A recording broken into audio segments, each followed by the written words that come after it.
حضرت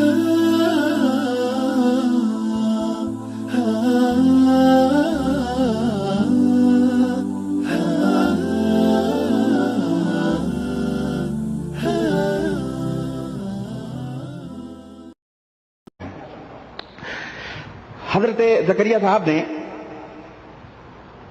صفحہ فضائل درود صفحہ نمبر 88 کے اندر فضائل درود صفحہ نمبر 88 کے اندر اور روضۃ الاحباب ایک کتاب ہے. یہ میں بتاؤں گا اس کتاب کا لکھنے والا کون ہے وہ بعد میں، پہلے ہی واقعہ سنیں. روضۃ الاحباب کے حوالے سے ایک واقعہ ذکر کیا ہے. کہتے ہیں کہ امام شافعی کے بڑے شاگردوں میں سے ایک امام اسماعیل بن ابراہیم مزنی ہیں. انہوں نے نقل کیا ہے کہ میں نے امام شافعی کو انتقال کے بعد، مرنے کے بعد خواب میں دیکھا اور پوچھا کہ اللہ تعالیٰ نے آپ سے کیا معاملہ فرمایا ہے. اور آپ حضرات کو معلوم ہے کہ امام شافعی رحمۃ اللہ علیہ کون ہیں.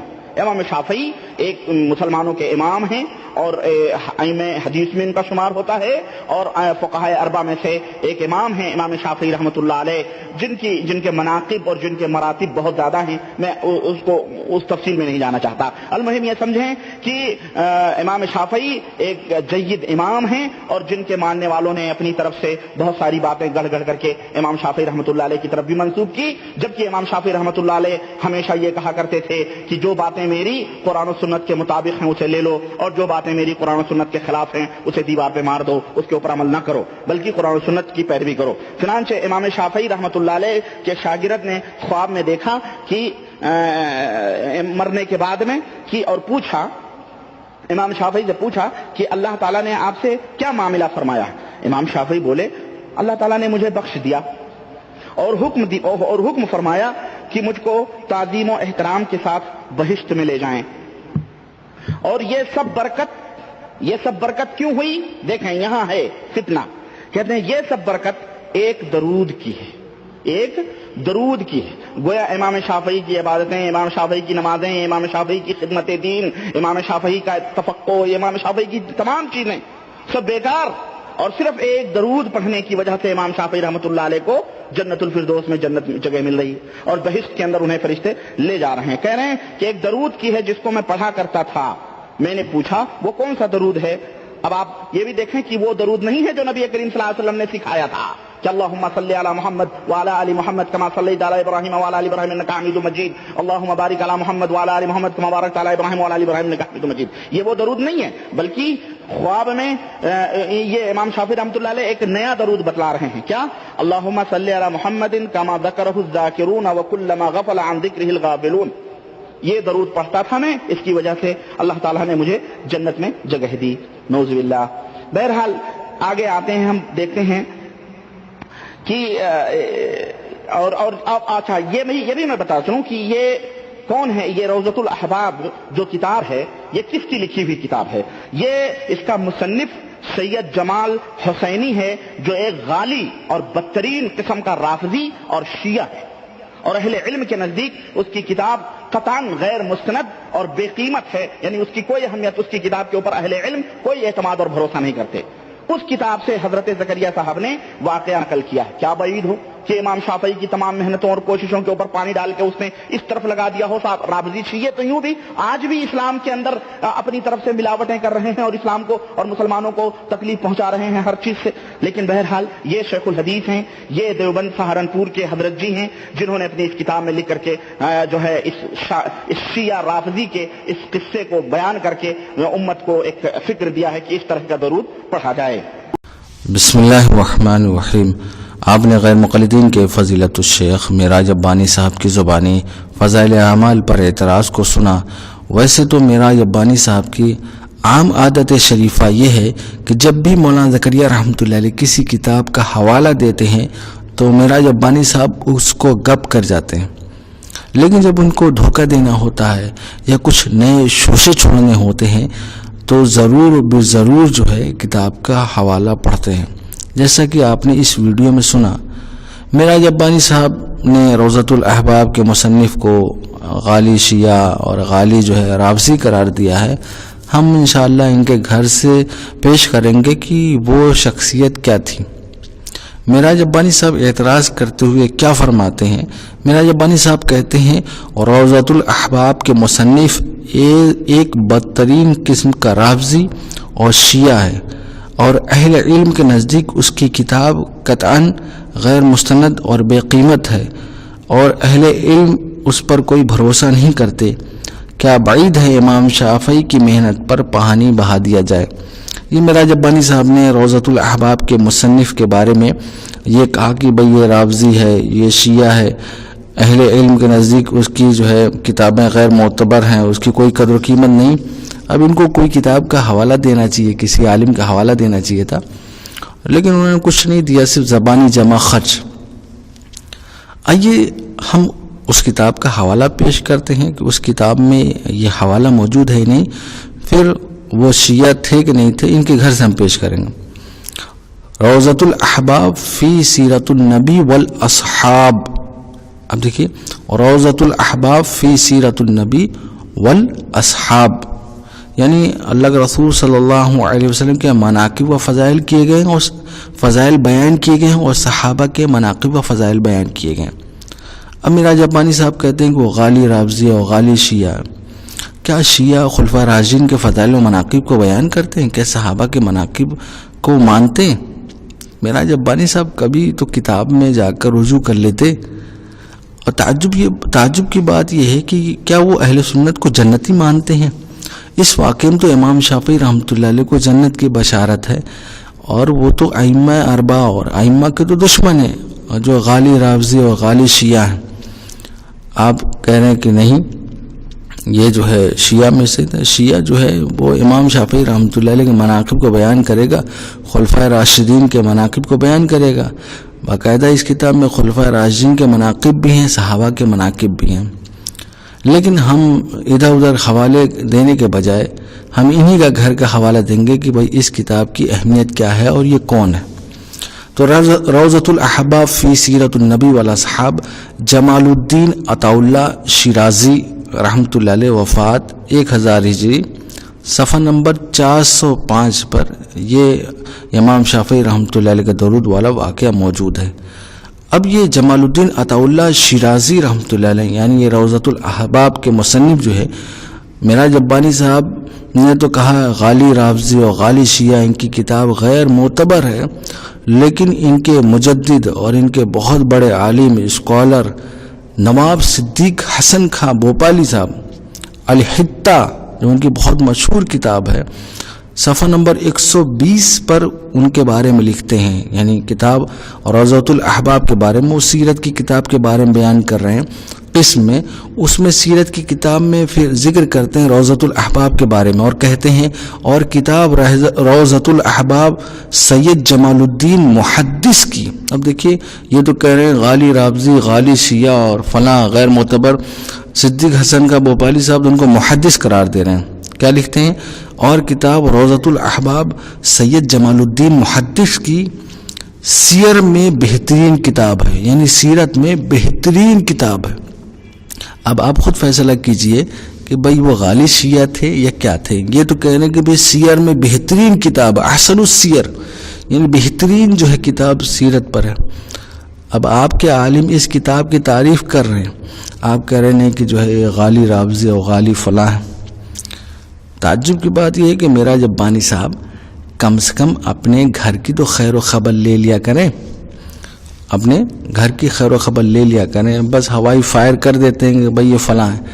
آپ کے الحتہ جو بہت مشہور کتاب آپ کے ہیں، اس میں لکھا ہوا ہے کہ ان کی سیرت کی کتاب جو بہترین کتاب ہے، احسن السیر، روضۃ الاحباب کے بارے میں لکھتے ہیں، جس کے مصنف سید جمال الدین صاحب۔ اب یہ معراج ربانی صاحب نے جو ایک شوشہ چھوڑا ہے، وہ کہتے ہیں کیا بعید امام شافعی رحمۃ اللہ علیہ کے محنت پر پانی پھیرا جائے، اور یہ بھی کہتے ہیں معراج ربانی صاحب، مولانا زکریا رحمۃ اللہ نے جب یہ لکھا ہے تو یہ کہتے ہیں کہ یہ شیخ الحدیث ہیں، یہ دیوبند سہارنپور کے حضرت جی ہیں، جنہوں نے اپنی کتاب میں لکھ کر اس شیعہ رافضی کے قصے کو بیان کر کے امت کو یہ فکر دیا ہے کہ اس طرح کا درود پڑھا جائے۔ اب یہ میراج ربانی صاحب مولانا زکریا رحمۃ اللہ علیہ کے بارے میں کہہ رہے ہیں یہ شیخ الحدیث ہیں، یہ دیوبند کے سہارنپور کے حضرت جی ہیں، انہوں نے اپنی کتاب میں اس شیعہ رافضی کے قصے کو بیان کر کے امت کو یہ فکر دیا ہے اس طرح کا درود پڑھا جائے۔ میراج ربانی صاحب مولانا زکریا رحمۃ اللہ علیہ کے بارے میں آپ نے یہ تبصرہ کر دیا، ارے اپنے گھر کی تو خیر خبر لے لیتے۔ چلیے نواب صدیق حسن کا بھوپالی اور میں جلاء الافہام ابن قیم رحمۃ اللہ کتاب کا حوالہ دوں گا، آگے پھر انشاءاللہ حوالوں کی لائن لگا دوں گا۔ سب سے پہلا حوالہ نزول الابرار بالعلم المعثور من ادعیہ والاذکار، یعنی یہ صدیق حسن کا بھوپالی صاحب کی کتاب ہے جو اذکار پر ہے اور دعائے معثورہ پر ہے، اور اس میں جو ہے ذکر کے فضائل، درود کے فضائل کو بیان کیا گیا ہے۔ تو ان کے مجدد وقت صدیق حسن کا بھوپالی صاحب صفحہ نمبر 183 پر یہی واقعہ جس واقعے کو مولانا زکریا رحمۃ اللہ نقل کیا ہے اس کو بیان کیا۔ اچھا، مولانا زکریا رحمۃ اللہ علیہ نے اس واقعے کو صرف اسی کتاب سے نہیں بلکہ 3 جگہوں پر اس واقعے کو بیان کیا ہے اور مختلف کتابوں سے بیان کیا، القول البدیع سے بھی بیان کیا، ہم انشاءاللہ اس کو پڑھ کر سنائیں گے القول البدیع سے۔ لیکن اب دیکھیں ان کے گھر والے لکھ رہے ہیں، ذرا ان کے بارے میں بھی تبصرہ فرما دینا کہ یہ اہل حدیث کے شیخ الحدیث ہیں، اہل حدیث کے فلاں ہیں، اہل حدیث کے فلاں ہیں، اور یہ جو ہے شیعہ جو ہے رافضی کی بات کو پھیلا رہے ہیں۔ ٹھیک ہے، یہ تو آپ کے گھر والے لکھ رہے ہیں، اور یہ جو آپ نے کہا تھا نا اس شیعہ رافضی قصے کو بیان کر کے امت کو یہ فکر دیا اس طرح کا درود پڑھا جائے۔ میراج ربانی صاحب اس میں بھی یہی درود لکھا ہوا اور یہی واقعہ لکھا ہوا ہے آپ کے صدیق حسن کا بھوپالی صاحب۔ ہو سکتا ہے کہ آپ کہیں کہ بھائی یہ تو بہت بات کی ہیں، چلیے جن کو بھی آپ بہت بڑا مانتے ہیں اپنی ویڈیو میں اور اہل حدیث بہت زیادہ ان کے حوالے جات پیش کرتے ہیں، ابن قیم رحمۃ اللہ علیہ انہوں نے درود کے فضائل پر کتاب لکھی جلاء الافہام، ان کی وفات 751 ہجری میں جلد نمبر 1 صفحہ نمبر 412 پر اس واقعے کو نقل کیا۔ تو میراج ربانی صاحب ذرا ان کے بارے میں کچھ تبصرہ فرما دیں۔ تو یہ میں نے آپ کے سامنے ان کے گھر سے حوالہ پیش کیا ہے تاکہ آپ دیکھیں کہ بھئی یہ دیکھو کس طرح سے دھوکہ دیتے ہیں، کس طرح سے مولانا زکریا رحمۃ اللہ علیہ سے ضد اور بغض اور عداوت کا معاملہ کرتے ہیں۔ بھئی اپنے گھر کی خیر و خبر لے لیں۔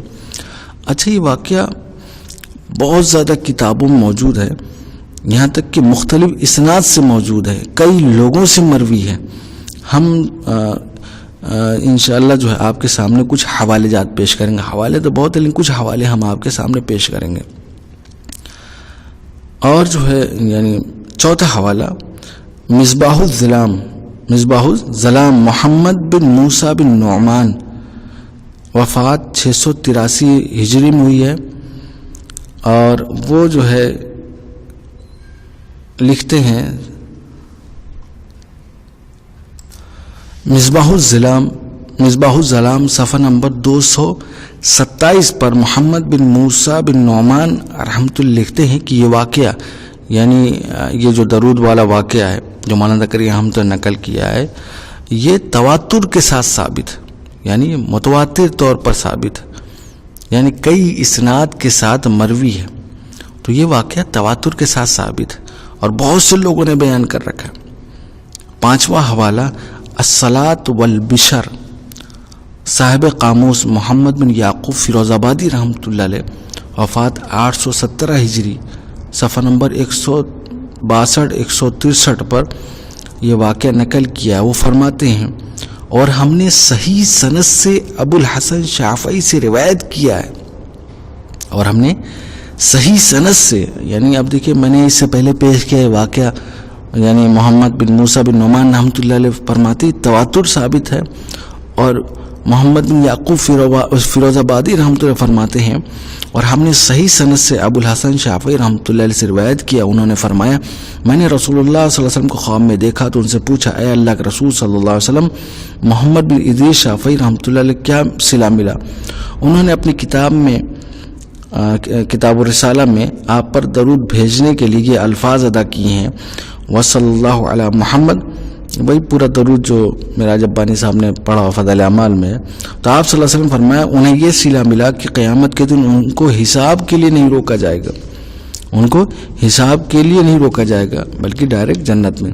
اسی طرح ایک اور دوسری روایت ہے اور اس میں یہ ہے کہ ہم نے ابن بنان رحمۃ اللہ علیہ اس طرح روایت کیا ہے، فرماتے ہیں میں نے رسول اللہ صلی اللہ علیہ وسلم کو خواب میں دیکھا تو آپ سے پوچھا کہ اے اللہ کے رسول صلی اللہ علیہ وسلم کیا محمد بن ادریس شافعی کو آپ کی طرف سے کوئی فائدہ پہنچا؟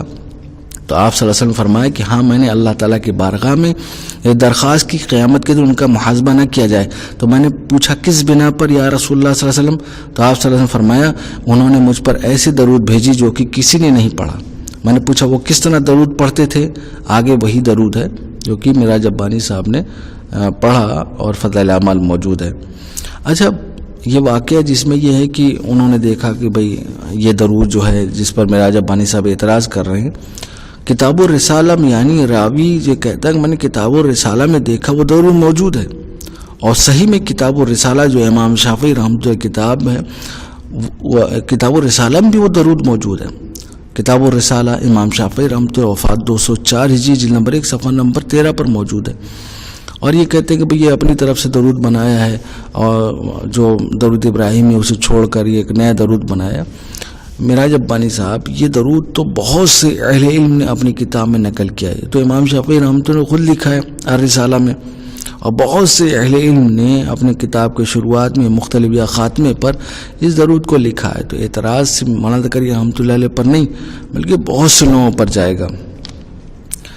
اچھا، مولانا زکریا رحمۃ اللہ علیہ نے امام شافعی رحمۃ اللہ خواب والا جو واقعہ ہے تو یہ کئی جگہوں پر لکھا ہے، مختلف کتابوں سے لکھا ہے، جیسا کہ واقعہ نمبر 3 جو میراج ربانی صاحب نے پڑھا، واقعہ نمبر 11 فضائل اعمال میں، واقعہ نمبر 30 اور واقعہ نمبر 30 کو جو ہے القول البدی کے حوالے سے پڑھا ہے۔ تو میں چاہ رہا ہوں کہ القول البدی کے حوالے سے پورا واقعہ پڑھ کر سنا دوں۔ القول البدی امام سخاوی رحمۃ اللہ علیہ وفات 902 ہجری جلد نمبر 1 صفحہ نمبر 251، اور اردو ترجمہ اس کا ہے صفحہ نمبر 472 473۔ میں اردو ترجمہ سے پڑھ کر پورا واقعہ سنا دیتا ہوں کیونکہ کئی اسناد سے مروی ہے، تو وہ میں پڑھ کر سنا دیتا ہوں۔ حضرت عبداللہ بن عبد الحکم سے مروی فرماتے ہیں میں نے امام شافعی رحمۃ اللہ علیہ خواب میں دیکھا اور عرض کیا کہ جناب اللہ تعالیٰ نے آپ کے ساتھ کیا معاملہ فرمایا؟ تو انہوں نے کہا اللہ تعالیٰ نے مجھ پر رحم فرمایا اور مجھ کو معاف فرما دیا، اور مجھے جنت کی طرف اس اہتمام سے لے جایا گیا جیسے دلہن کو لے جایا جاتا ہے، اور مجھ پر اس طرح پتیاں نچھاور کی گئیں جیسے دلہن پر کی جاتی ہے۔ میں نے پوچھا تم نے یہ مقام کیسے پایا؟ انہوں نے فرمایا اپنی کتاب الرسالہ میں جو میں نے درود شریف لکھا ہے اس کی برکت سے اللہ تعالیٰ نے یہ مقام دیا ہے۔ میں نے پوچھا وہ درود کس طرح ہے؟ انہوں نے فرمایا صلی اللہ علیہ محمد، یعنی وہ آگے پورا درود ہے جو مولانا زکریا رحمۃ اللہ نے نقل کیا۔ راوی فرماتے ہیں جب صبح میں نے الرسالہ میں دیکھا تو اسی طرح لکھا تھا جیسے انہوں نے فرمایا تھا، اور باقاعدہ الرسالہ میں درود موجود ہے، میں نے جیسے کہ حوالہ دیا۔ اس واقعے کو النمیری، ابن بشکوال اور ابن سدی نے تحاوی کے طریق سے روایت کیا ہے۔ اسی طرح البردانی نے منامات میں روایت کیا، ابن مزدی نے المزنی کے طریق سے یوں روایت کیا ہے میں نے امام شافعی رحمۃ اللہ علیہ کو ان کے وفات کے بعد دیکھا اور پوچھا اللہ تعالیٰ نے تجھ سے کیا سلوک فرمایا؟ انہوں نے فرمایا میں نے اپنی کتاب اور رسالہ میں جو درود شریف لکھا اس کی برکت سے مجھے اللہ تعالیٰ نے بخش دیا ہے، اور وہ درود یہ ہے اللہم صلی علی محمد، وہی پورا درود۔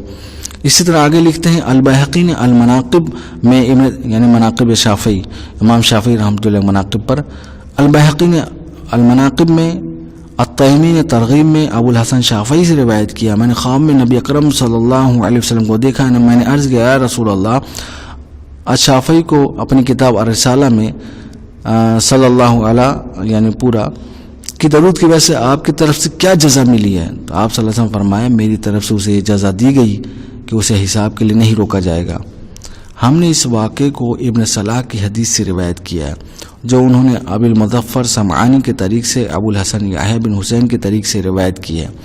فرماتے ہیں میں نے ابن بنان اصبہانی کو فرماتے ہوئے سنا میں نے رسول اللہ صلی اللہ علیہ وسلم کو خواب میں دیکھا اور میں نے عرض کیا یا رسول اللہ صلی اللہ علیہ وسلم محمد بن ادریس شافعی آپ کے چچا کے بیٹے بنتے ہیں، آپ نے اس کو کس چیز کے ساتھ خاص بھی فرمایا ہے یا ان کو کوئی نفع بھی پہنچایا ہے؟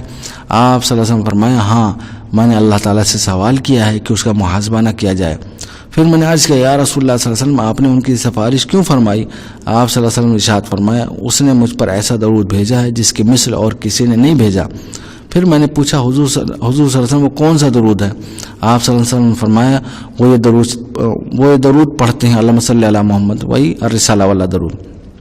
آگے لکھتے ہیں بحقی کے پاس اس طرح بھی ہے کہ امام شافعی رحمۃ اللہ خواب میں دیکھا گیا اور پوچھا گیا کہ اللہ تعالیٰ نے تجھ سے کیا سلوک فرمایا؟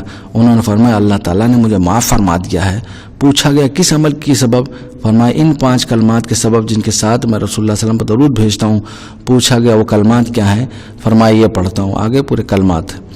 اب دیکھیے میں نے القول البدی کے حوالے سے نقل کیا کہ القول البدی میں مختلف اسناد مختلف کتابوں کے حوالے سے اور مختلف لوگوں کے حوالے سے یعنی تفصیلاً امام شافعی رحمۃ اللہ علیہ کے درود پڑھنے کا واقعہ کا تذکرہ ہے۔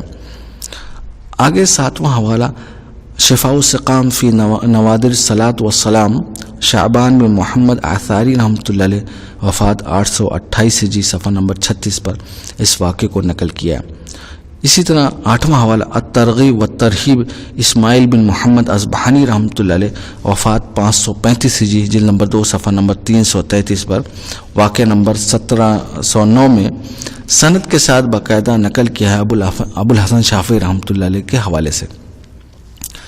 9واں حوالہ مناقب الشافعی امام بحقی رحمۃ اللہ علیہ وفات 458 ہجری جلد نمبر 2 صفحہ نمبر 304 پر سند کے ساتھ ابو الحسن شافعی رحمۃ اللہ علیہ سے نقل کیا گیا۔ 10واں حوالہ امتاع الاسماع تقی الدین مقریزی رحمۃ اللہ علیہ وفات 845 ہجری جلد نمبر 11 صفحہ نمبر 137 پر یہ موجود ہے۔ 11واں حوالہ بہجت المحافل یحییٰ بن ابی بکر الحرزی رحمۃ اللہ علیہ وفات 893 ہجری جلد نمبر 2 صفحہ نمبر 415 پر یہ واقعہ موجود ہے۔ 12واں حوالہ تاریخ دمشق ابن عساکر رحمۃ اللہ علیہ وفات 571 ہجری جلد نمبر 51 صفحہ نمبر 436 سند کے ساتھ جو ہے ابو الحسن شافعی رحمۃ اللہ علیہ سے نقل کیا گیا۔ 13واں حوالہ احیاء العلوم امام غزالی رحمۃ اللہ علیہ وفات 505 ہجری جلد نمبر 1 صفحہ نمبر 311 پر یہ موجود ہے۔ 14واں حوالہ بستان الواعظین ابن جوزی رحمۃ اللہ علیہ وفات 597 ہجری جلد نمبر 1 صفحہ نمبر 287 پر موجود ہے۔ اسی طرح 16واں حوالہ غزاء الالباب شمس الدین سفارینی رحمۃ اللہ علیہ وفات 1188 ہجری جلد نمبر 1 صفحہ نمبر 25 پر یہ واقعہ موجود ہے۔ 16واں حوالہ صفت الصفوہ ابن جوزی رحمۃ اللہ علیہ وفات 597 ہجری جلد نمبر 1 صفحہ نمبر 438 پر موجود ہے۔ اسی طرح 17واں حوالہ مسالک الحنفاء ابی العباس قسطلانی رحمۃ اللہ علیہ وفات 930 ہجری صفحہ نمبر 430 429 پر موجود ہے۔ 18واں حوالہ تخریج احادیث احیاء علوم الدین علامہ عراقی رحمۃ اللہ سبکی رحمۃ اللہ علیہ زبیدی رحمۃ اللہ علیہ جلد نمبر 2 صفحہ نمبر 765 پر کئی سند سے موجود ہے۔ 19واں حوالہ مغنی المحتاج محمد بن احمد شربینی رحمۃ اللہ علیہ وفات 977 ہجری جلد نمبر 1 صفحہ نمبر 565 پر یہ واقعہ موجود ہے۔ 20واں حوالہ التعلیقہ علی مختصر مزنی رحمۃ اللہ علیہ قاضی حسین رحمۃ اللہ علیہ وفات 462 ہجری جلد نمبر 1 صفحہ نمبر 116 پر موجود ہے۔ 21واں حوالہ المنتظم فی تاریخ الامم والملوک ابن جوزی رحمۃ اللہ علیہ وفات 597 ہجری جلد نمبر 10 صفحہ نمبر 139 پر موجود ہے۔ 22واں حوالہ طبقات الشافعیہ تاج الدین سبکی رحمۃ اللہ علیہ وفات 771 ہجری جلد نمبر 1 صفحہ نمبر 188 پر سند کے ساتھ موجود ہے۔ 23واں حوالہ ربیع الابرار جار اللہ زمخشری رحمۃ اللہ علیہ وفات 583 ہجری جلد نمبر 2 صفحہ نمبر 384 پر موجود ہے۔ 24واں حوالہ الدر المنضود ابن حجر مکی رحمۃ اللہ علیہ وفات 974 ہجری جلد نمبر 1 صفحہ نمبر 257 پر موجود ہے۔ 25واں حوالہ بذل المحصول جمال الدین یوسف رحمۃ اللہ علیہ یہ علامہ سیوطی رحمۃ اللہ علیہ کے شاگرد ہیں، انہوں نے صفحہ نمبر 13 پر یہ حوالہ موجود ہے۔ 26واں حوالہ الاعلام بفضل الصلاۃ علی النبی والسلام محمد بن عبد الرحمن نمیری رحمۃ اللہ علیہ وفات 544 ہجری صفحہ نمبر 166 پر سند کے ساتھ محمد بن عبد الحکم رحمۃ اللہ علیہ سے نقل کیا۔ 27واں حوالہ اعانۃ الطالبین ابو بکر دمیاطی رحمۃ اللہ علیہ وفات 1302 ہجری جلد نمبر 4 صفحہ نمبر 391 پر یہ موجود ہے۔ 28واں حوالہ خصائص سید العالمین جمال الدین سرمری رحمۃ اللہ علیہ جلد نمبر 1 صفحہ نمبر 591 پر موجود ہے، ان کی وفات 776 ہجری میں ہوئی۔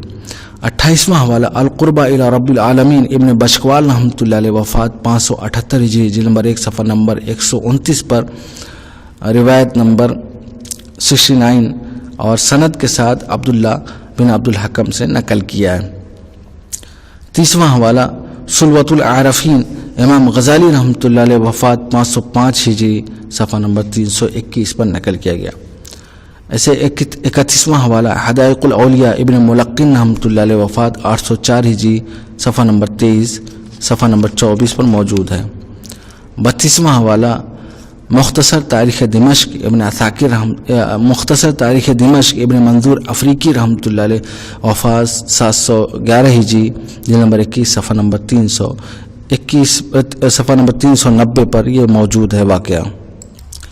ہم آپ کے سامنے معراج ربانی صاحب نے جیسا کہ صرف جو ہے روضۃ الاحباب کے حوالے سے تبصرہ کر کے دھوکہ در کے نکل گئے، معراج ربانی صاحب آپ نے جب اتنی تحقیق کر کے یہ کہہ دیا کہ بھئی رابضی ہے، کم سے کم یہ واقعہ تو مولانا زکریا رحمۃ اللہ نے کئی کتابوں کے حوالے پیش کیے ہیں، ان کو دیکھ لیتے اور یہ دیکھ لیتے کہ بھئی یہ شیعہ کی کتابیں موجود یا سنیوں کی کتابیں موجود ہیں۔ ہم نے تو الحمدللہ آپ کے سامنے 32 حوالے یہ کچھ حوالے پیش کیے، انشاءاللہ ہم سارے اسکین جو ہے ڈسکرپشن میں دے دیں گے، آپ ان کو دیکھ سکتے ہیں۔ تو معراج ربانی صاحب جیسا کہ اس واقعے کو نقل کرنے پر مولانا زکریا رحمۃ اللہ علیہ کے بارے میں آپ یہ کہتے ہیں کہ معراج صاحب آپ یہ کہتے ہیں کہ یہ شیخ الحدیث ہیں، یہ دیوبند سہارنپور کے حضرت جی ہیں، جنہوں نے اپنی کتاب میں لکھ کر اس شیعہ رافضی کے قصے کو بیان کر کے امت کو یہ فکر دیا اس طرح کا درود پڑھا جائے۔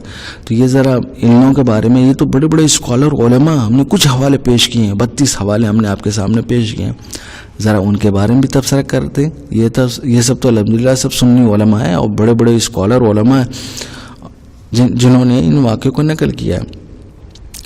اچھا معراج ربانی صاحب آپ یہ جو کہتے ہیں یہ جو درود شریف رسول اللہ صلی اللہ علیہ وسلم سکھایا تو وہ نہیں ہے، کہتے ہیں یہ نیا درود ہے۔ معراج ربانی صاحب یہ جو آپ نے اعتراض کیا ہے یہ تو امام شافعی رحمۃ اللہ علیہ پر جاتے ہیں۔ امام شافعی رحمۃ اللہ نے کتاب الرسالہ میں باقاعدہ یہ درود لکھا ہے اور بڑے بڑے اسکالر علماء نے ہم چاہتے تو بہت حوالے پیش کر دیتے جنہوں نے اپنی کتاب کے شروع میں یا آخر میں اس درود کو لکھا ہے، لیکن امام شافعی رحمۃ اللہ نے جب لکھا ہے تو اعتراض تو ان پر بنتا ہے کہ بھئی نعوذ باللہ من ذالک، ان کو بھی اتنی سمجھ بوجھ نہیں تھا۔ آپ کہتے ہیں ائمہ اربعہ میں سے ہیں کہ نیا درود گڑھنا جو ہے کیسا ہے، تو یہ تو آپ امام شافعی رحمۃ اللہ علیہ پر اعتراض کر رہے ہیں۔